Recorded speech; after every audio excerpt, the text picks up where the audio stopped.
Thanks a lot. I appreciate it. Thank you. Thank you.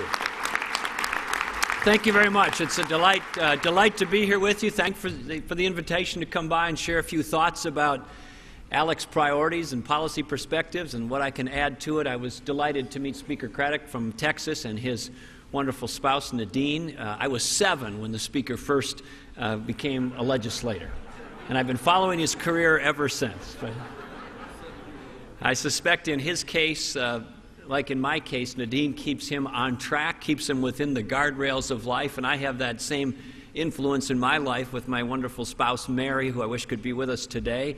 But she has a wonderful way of keeping things in perspective. We were out at our Egan home outside of St. Paul, Minnesota some months ago, and I was standing in the bathroom looking in the mirror after a particularly tough week at the legislature. I mean, I was beaten down, discouraged, none of my stuff was moving. There was a lot of tension going on back and forth between the administration and the legislature. And I was looking in the mirror. I said, "Oh, Mary, look at me." I said, "My hairline's receding. My hair is starting to turn gray. These crow's feet on the corner of my eye are multiplying and deepening by the week. I have been on the road nonstop, eating junk food all over the country. I have not been exercising. I'm turning into Flabby Man. And these love handles are starting to flop over the side of my belt." I said, "Is there anything you can tell me that would be positive or encouraging or hopeful?" And she looked at me and she said, "Well, yeah, man, there's nothing wrong with your eyesight." So now, it's just a little story about keeping things in perspective. And you all know, because we hear about it every day, every hour on the news media, that our country is facing some challenges, and people are concerned, and understandably so. These are real challenges, and they are squeezing our citizens and the people that we serve in very acute and hard ways. And that makes it all the more important for those of us who have a chance to be in public service and to be in public leadership to try even harder to come up with ideas and approaches that will help relieve some of that pressure. And I think ALEC is an organization that has been on the front and center of that debate for many years and many decades, and we appreciate your work, and I'm glad that you're gathered here to exchange best practices, exchange ideas, and I'd like to just share a few of my own with you by way of example. But I tell you that story about my wife, Mary, in part because even though we have challenges, even though we have headaches, and even though there will for sure be some more bumps in the road to come, I think it's important that each of us individually and all of us collectively step back and from time to time remember that we also live in a great country, that we live in the freest and most prosperous country in the history of the world.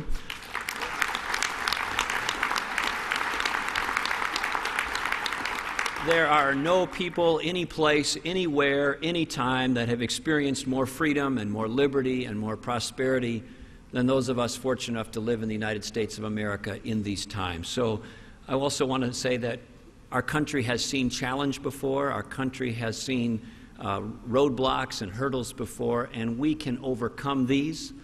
We can do this if we work together and we properly diagnose the problems and challenges of our time and realize they're going to also require some modernization and some changes of how we move forward. And I'd like to just share a few examples of that today.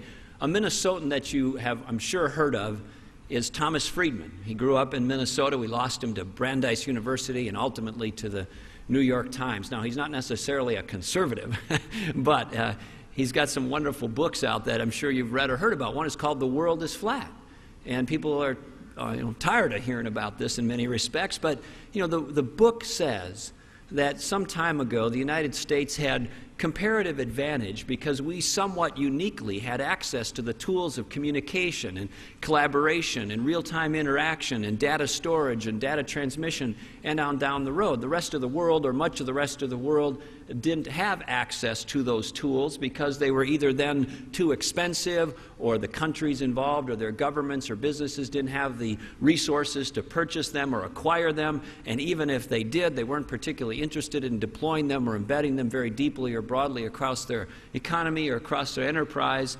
And you know the rest of the story. That has all changed, hasn't it? And now, as Friedman says in his book, and others have clearly observed, the rest of the world, or much of it, has access to those same tools. They can do much of the same things that we do, Except in this hyper-competitive global economy, it's a real threat to America when they work for 10 or 20 cents on the dollar. And this is no longer limited to low-skill manufacturing functions.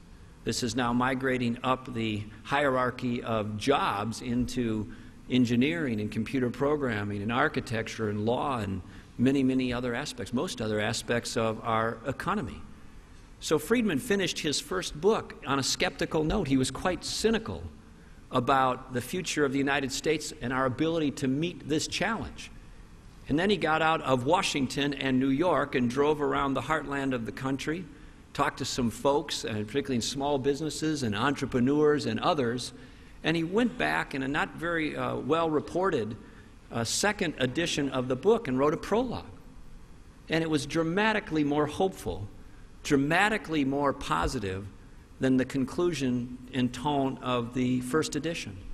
And he said, in essence, and I'm paraphrasing, that after traveling around the country, after meeting these inventors and designers and engineers and entrepreneurs and dreamers and artists, he said, I now believe we're going to fare really well in this competition. And he said the secret to America's success in this global competition is that we are the great dream machine. That unlike other cultures, unlike other countries, the degree to which we have experienced freedom, the degree to which we have experienced liberty, what that means and what it breeds in our people in terms of creativity, innovative spirit, risk-taking, tolerance for entrepreneurial activities, invention, design, and the like, is a quantum difference than much of the rest of the world. And at the core of all of that is freedom and liberty. And so I know sometimes those words, those concepts get jumped over because we get into the mechanics of a piece of legislation, or we get into the debate of the day over this amendment or this bill to pay or this thing. But we should not forget that we are the most prosperous, most successful nation in the history of the world because we're also the freest country in the history of the world. And at the heart of what we talk about has to be principles of freedom and liberty and the like.